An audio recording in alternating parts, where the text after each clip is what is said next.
Welcome back, everyone, to the Bears Papa Plays YouTube channel. Do not skip this part. It's going to be a different video. No graphics today for the games because I don't know who's going to be playing. So no graphics. I'm going to break down the 5 major conferences, though, and their semifinals or their finals games. So different video. Don't skip. It's going to be short.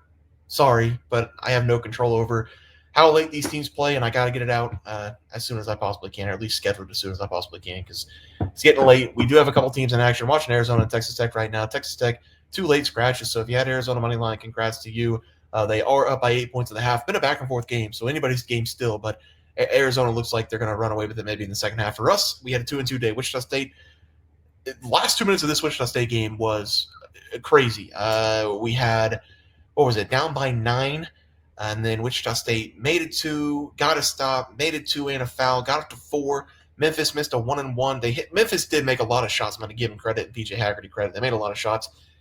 Down the stretch, they were falling apart, and it was a 3-point game. Wichita State forces a turnover. Unfortunately, Memphis fouls them on the turnover, and it wasn't. I think it might have been Quincy Pollard who got fouled, but I know Xavier Bell tried to go to the line to take the shot, did not. The ref said, "No, get out of here." And then Wichita State missed the front end of the 1-and-1, and they lost the game by 3 points. But it was a very good battle for Wichita State to cover the plus 9.5. BYU gets absolutely dominated going up against Houston. But I will say BYU, they started down 14-0. They had it to a 13-point game with about 15 or 14 minutes in the second half, and then Houston just made 2 back-to-back threes. And from there, it's tough to come back. Houston's such a good defensive team. BYU wasn't making any shots. They weren't making any threes. Just a tough day. If BYU's making their shots, they have a shot in that game. But Houston, you got to give credit to Houston. They were all over the place. Felt like they had 6 people on defense. Incredible performance from them. Kahn, over the total points, he hits, but Duke barely escapes from North Carolina. North Carolina loses the game. They had tied it up, but no. We had someone step over into the paint on the game-tying free throw, and North Carolina loses that way after down by 23 points. They come all the way back, and to lose it like that is the most North Carolina thing that could ever happen. Duke wins by 3, and honestly, Duke could have easily lost that game in the last 2 minutes. North Carolina, a very, very good effort to come all the way back, but Duke gets it done. Corey Washington, it's Devin Gusan from Kansas State. It's 2.0. This is 2 times my player props. I think the last 2 losses over the last 3 days, I've taken player props. Our players have gotten 4 fouls in about 5 minutes. I think Corey played 13 minutes, and he picked up 4 fouls. He was never on the court long enough to make an impact. He did score 8 points. He needed a couple more baskets. He wasn't on the floor. 13 minutes. He played 30-plus the game before. Can't do anything about fouls. So just sucks. Just a bad pick there. 2-2 day. I said it's going to be different. We're going to start with the player props because I know this is a matchup we're going to get, and I'm going to guess on the next one. But PJ Haggerty over the total points.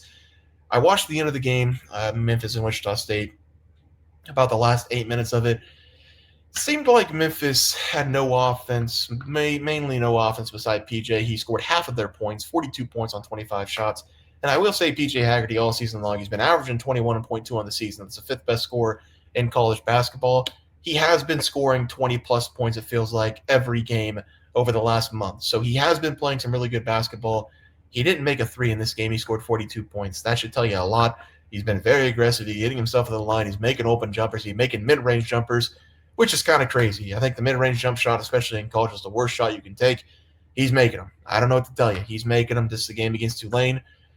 They're going to win this game probably against Tulane. He did struggle the last time he played Tulane, so I think he's going to have a good day here. He's going to have a bounce-back performance going up against the Green Wave in this one. I would love to see the Green Wave win because I think Memphis is firmly already in the tournament. I don't think they have to win this to get themselves in. I think they've have – how many wins did that make on the season for them now? 24, 25, 26, somewhere around there. So they've had a really good season. I would love to see Tulane win this game, but I do think PJ puts up 20-plus points, and Memphis probably pulls away late in this game. I'm going to take the over total points for PJ after that 42-point performance as the first player prop of the day. Second player prop of the day going to be the Florida and Bama game I'm going to call because right now Bama's up 33-24 in the first half. Kind of a low-scoring game, only 5 minutes left. I'm going to talk about that in a second as well. I like Florida. I like Florida to win this game no matter who they play. And I'm thinking it's going to be Alabama because we all know Kentucky's not that great of a team. We saw the collapse against Oklahoma. Maybe Oklahoma's a good team. I think we're going to figure that out because I do think with the way they played, they probably find their way into the tournament. Going to be close, but probably get themselves in the tournament. Walter Clayton Jr. is going to be the play over the total points. 8 shots today against Missouri. He scored 18 points. 3 of 4 from the line, 3 of 4 from the outside. He's just a dead-eye three-point shooter, and he's been very aggressive over the last several games. It's do or die now. They want to win the SEC title. They're going to go up against one of the worst defenses in the NCAA, no matter who they play in Alabama or Kentucky. I put the Alabama stats up there, 347th. Kentucky's no better. They're probably 346th. So both of these defenses are absolutely horrible. Alabama and Kentucky, that is. I think Walter Clayton Jr. has 20-plus points. I'm going to take him over the total points as the final player prop of the day. Now, let's go over to the plays we have for tomorrow that we can talk about. Wisconsin against Michigan State. I'm taking the Spartans' money line. I've seen this game already. It wasn't that long ago. Wisconsin got up by 15 points in the first half. I think it was like the first 6 minutes of the game, which Michigan State had one good call. All it took was one call for this entire game to switch up. John Tonji driving layup, hits the layup, but they called the foul on the floor. Should have been an and one for Wisconsin. I talked about that at the time. Michigan State took that and had like a 38-10 run. And this is just a really good Spartans team. They are going to be my pick probably to win it all this season. I've had a couple different teams. I've had Maryland. I've had Michigan State. I had Kansas about 2 months ago. How did that work out? One of the worst teams in the nation now, Kansas Jayhawks. Holy hell, they suck. Michigan State, money line's going to be the play against Wisconsin, even though Wisconsin offensively looked really good against UCLA. Johnny's against UConn or Creighton. Creighton right now is shooting 75% from the field nearly at the half. They're up by 11 on UConn. I'm not high on UConn. I don't think they're a very good team. They got a good coach, but I don't think they're a very good team. Creighton should have lost to DePaul. So that should tell you everything you need to know about Creighton. They are extremely up and down, a lot like Kansas. The Johnnies just went on an 18-4 run to beat Marquette at the end of the game. They went on a, I want to say a 62 to like 34 run after the 8-minute mark in the first half. After the 12-minute timeout, they went on a whatever it was, 60+ to like 30 run to end the game. And I know that's not a run, but the way that they played the rest of the game after the 10-minute mark, it's just the Johnnies are just so good. They never give up.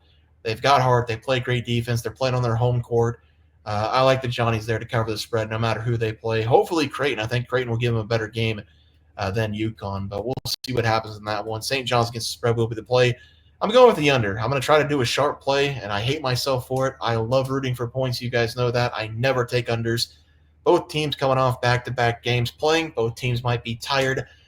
Florida, they did shoot pretty well against Missouri, but they kind of trailed off in the second half of that Missouri game. Bama has 33 with the 3-minute mark in the first half. They're having a down night from the field going up against one of the best worst defensive teams in the country in Kentucky. So I'm going to take the under. We just need a slow first 5 minutes, and I'll feel pretty good. We don't have to go under by 20. We don't have to go under by 10. We have to go under by a point. And I do think Florida will have this game wrapped up in the last 2 minutes. I don't think we're going to get 30 points in the last 4 minutes. I'm taking the Florida Bama under. I like the total in that one, probably like 177, 178. That's what we've seen it all season long. So 177, 178, hopefully get for the under there. Tennessee with the points. Not impressed with Auburn. I don't know what's going on with him. You saw the clip from Bruce Pearl. If you didn't, go look it up. His guards are not soft. I will say he did not use soft. He used a different word, and he let that baby rip. That is, he didn't give two shits. He let that thing fly. But yeah, I'm not impressed with Auburn right now. Played well in the last 4 minutes of that game against Ole Miss, but Ole Miss was tied with like 6 minutes ago. So I'm not in on Auburn right now. I'm going to take Tennessee with the points. Texas was playing really good ball, and they beat them by double digits. Tennessee plus 3.5. Final game, Duke going up against Clemson and Louisville. No idea who's going to win this game against Clemson and Louisville. 21-21 right now in the first half. I don't think it matters. With the way Duke played that last 12 minutes going up against UNC, I can't trust them. And I think it will be a trendy play for people to take Duke at a small spread. I do think they will be like a -2.5, -3.5 kind of team. If it's Clemson, it's a hammer spot. If it's Louisville, I'm still going to take them. I think Clemson can beat Duke outright, even with Cooper Flag. So I'm going to take Clemson in that game if they get there. And if Louisville gets there, I'm going to take them as well against the spread. But we're going to go Clemson or Louisville on the money line going up against a Cooper Flagless Duke team. Player props right there in front of you. This is what's going to be the breakdown for Sunday as well with the championship games for the 4 conferences.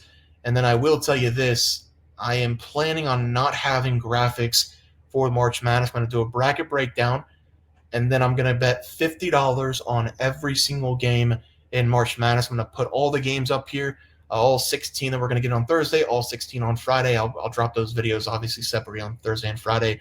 But I think what I'm going to do is $50 in every game and see where we end up. So $800 a day on day 1, and then $800 on day 2, and then we'll go from there. So I think that'll be fun. But guys, it's going to do it for the NCAA basketball picks and props for Saturday, March 15th slate of games. If you guys enjoyed the content, please drop like this video and subscribe down below. See you guys next video, and thanks for watching.